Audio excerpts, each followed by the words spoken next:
সাবেক মন্ত্রী দীপু মনি কাশিমপুর কারাগারে মৃত্যুবরণ করেছে। দর্শক দেখতে পাচ্ছেন আজ জেলখানার ভিতরে শিক্ষামন্ত্রী দীপু মনি হার্ট অ্যাটাক করে মৃত্যুবরণ করেন। সাবেক শিক্ষামন্ত্রী ডাক্তার দীপু মনির স্বামী ব্যারিস্টার তৌফিক নেওয়াজকে তারেক রহমান হত্যা করে। এদিকে আজ গোপন সংবাদ প্রকাশ হয়েছে, শিক্ষামন্ত্রী দীপু মনির স্বামীকে তারেক রহমান শেষ করেছে। এই সংবাদ শুনে আজকে দীপু মনি জেলখানার ভিতরে মৃত্যুবরণ করেন। কারাগারে হঠাৎ 2:30টায় মৃত্যু হয় তার। তাকে মৃত ঘোষণা করেন চিকিৎসক।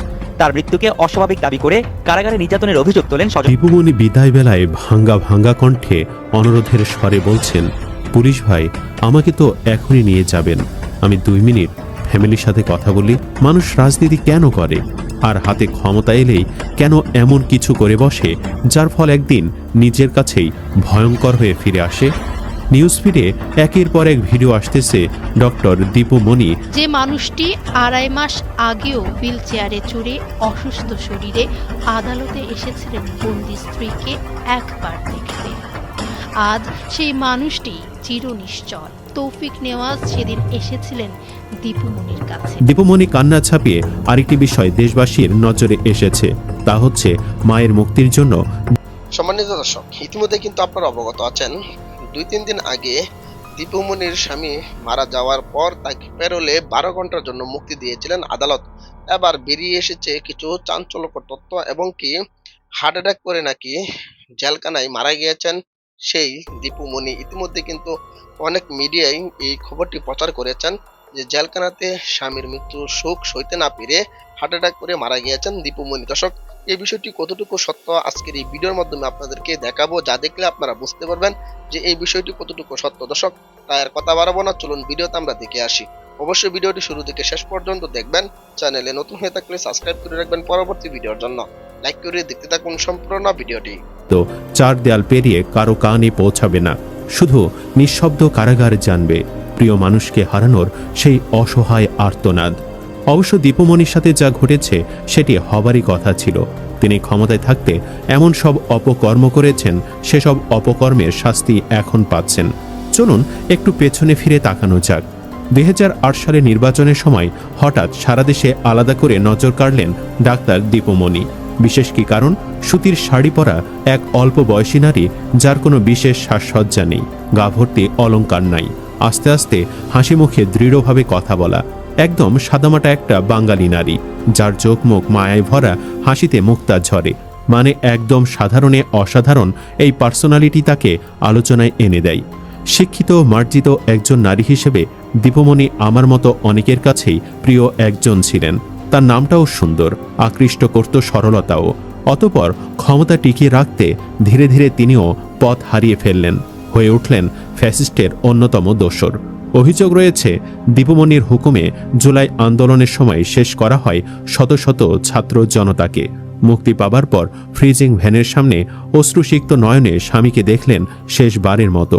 হয়তো তখন তিনি মনে ভেবেছেন, যখন ক্ষমতায় ছিলেন তখন তিনি কত বড় অন্যায় টানা করেছেন, কিন্তু তার মতো একজন ক্লিন ইমেজের নারীকে ফ্যাসিস্টের দোসর হবার কথা ছিল না। স্বামীকে শেষ বিদায় দেবার সময় দীপু মনি হয়তো আরও ভেবেছেন, ইস, হাসিনার কুবুদ্ধি শুনে তিনি যদি ক্ষমতা আঁকড়ে ধরে রাখতে ফ্যাসিস্টের ভূমিকায় অবতীর্ণ না হতেন, তাহলে আজ তাকে এই পরিণতি ভোগ করতে হতো না।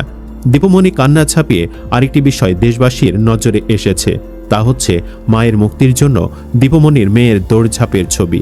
মৃত বাবার পাশে বসে মেয়েটির হয়তো কোরআন শরীফ পড়ার কথা ছিল, কিন্তু তার পরিবর্তে মেয়েটিকে দৌড়াতে হচ্ছে মায়ের মুক্তির জন্য।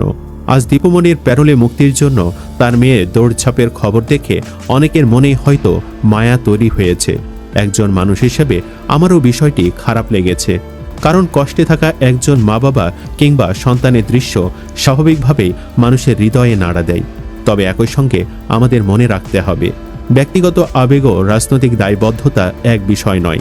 প্যারোলে মুক্তির আবেদন করতে গিয়ে ডাক্তার দীপু মনির মেয়ে বা আইনজীবীকে গ্রেফতার হতে হয়নি, অথচ জামাত বিএনপি নেতাকর্মীরা প্যারোলে মুক্তির আবেদন করতে গিয়েও অনেকে গ্রেফতার হয়েছেন, আহত হয়েছেন।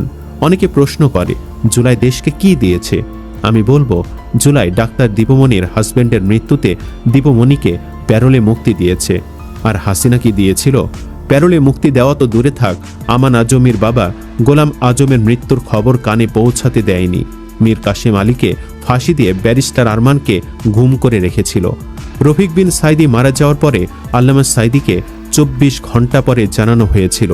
অনেক হয়রানি, অনেক হামলা মামলার পরে প্রায় 25-26 ঘন্টা পরে আল্লামা দেলোয়ার হোসেন সাইদিকে প্যারোলে মুক্তি দিয়েছিল মাত্র 2 ঘন্টার জন্য।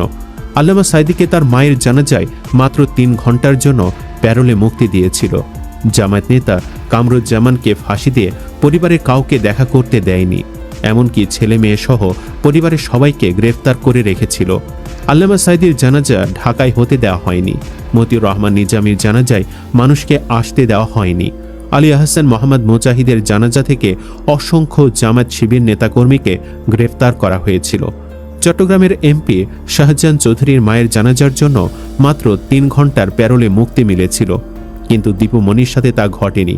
সে 12 ঘন্টার জন্য মুক্তি পেয়েছে। অথচ এই দীপু মনি কিন্তু আওয়ামী লীগের প্রভাবশালী একজন এমপি এবং মন্ত্রী ছিলেন। সে কিন্তু কখনোই তার দল আওয়ামী লীগের অপকর্ম নিয়ে কথা বলেনি। আওয়ামী লীগ সরকারের সময় বিরোধী রাজনৈতিক মতের মানুষ, আলেম ওলামা ও রাজনৈতিক নেতাকর্মীদের ওপর যে নির্যাতন নিপীড়নের অভিযোগ উঠেছে, সেগুলোর বিচার ও জবাবদিহিতার প্রশ্ন এড়িয়ে যাওয়ার সুযোগ নেই। ক্ষমতার পালা বদলের পর তাদের নিজেদের জীবনে কঠিন সময় এলে ইতিহাসের সেই অধ্যায়গুলো মানুষের মনে পড়াটাই স্বাভাবিক। পবিত্র কোরআনের সূরা আলে ইমরানে আল্লাহ তাআলা বলেন, আর এই দিনগুলো আমি মানুষের মধ্যে পালাক্রমে আবর্তন ঘটিয়ে থাকি। এই আয়াত আমাদের একটি গভীর শিক্ষা দেয়। ক্ষমতা, প্রতিপত্তি ও দুঃসময় কোনোটি চিরস্থায়ী নয়। আজ যে ক্ষমতাবান, কাল সে ক্ষমতাহীন হতে পারে। আজ যে অন্যের কষ্টের কারণ, কাল তাকেও কঠিন বাস্তবতার মুখোমুখি হতে পারে, যেটি দীপুমণি আজ হাড়ে হাড়ে টের পাচ্ছেন। জীবন বড় অদ্ভুত জিনিস, কারণ ক্ষমতা, টাকা আর প্রভাব এসব মানুষের চারপাশ বদলায়, কিন্তু কর্মফল ওটা ঠিক ঠিকানায় পৌঁছে যায়। তাই মাঝে মাঝে মনে হয় প্রধানমন্ত্রী হওয়ার চেয়ে সাধারণ মানুষ হয়ে থাকাটাই হয়তো অনেক শান্তির। ক্ষমতা নেই, কোটি টাকা নেই, বড় চেয়ার নেই, কিন্তু অন্তত প্রিয় মানুষটার শেষ সময়ে পাশে থাকার স্বাধীনতা আছে। যাই হোক, আরেকবার দীপুমণির প্রসঙ্গে ফিরি। প্রিজন ভ্যানে তৌফিক নেওয়াজের নিথর দেহ, চারপাশে ভিড়।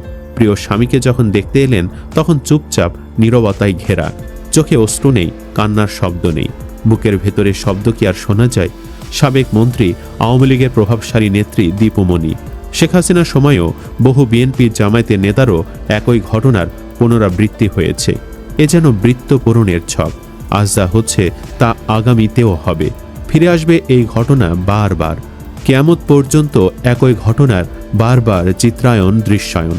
দীপুমণি তাও সৌভাগ্যবান, 12 ঘন্টার প্যারোলে মুক্তি। পরিবার, প্রিয়জনদের সাথে সময় কাটানোর, একমাত্র মেয়েকে জড়িয়ে ঘ্রাণ নেওয়ার সুযোগ পেলেন। এদেশের রাজনীতি অভিশাপ। সর্বোচ্চ লিডারের কারণে অতি সৎ মানুষও অভিশাপে শেষ হয়। আবার ছোট্ট কর্মীদের কারণে প্রাইম লিডার ক্ষতিগ্রস্ত হন।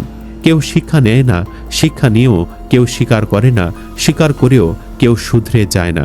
এ এক সত্যি মগের মূল্যক। একজন রাজনীতিকের পরিচয় শুধু তার পদ পদবি দিয়ে শেষ হয় না, তার পেছনে থাকে পরিবার, ব্যক্তিগত ত্যাগ, সাফল্য, বিতর্ক এবং সময়ের নির্মম বাস্তবতা।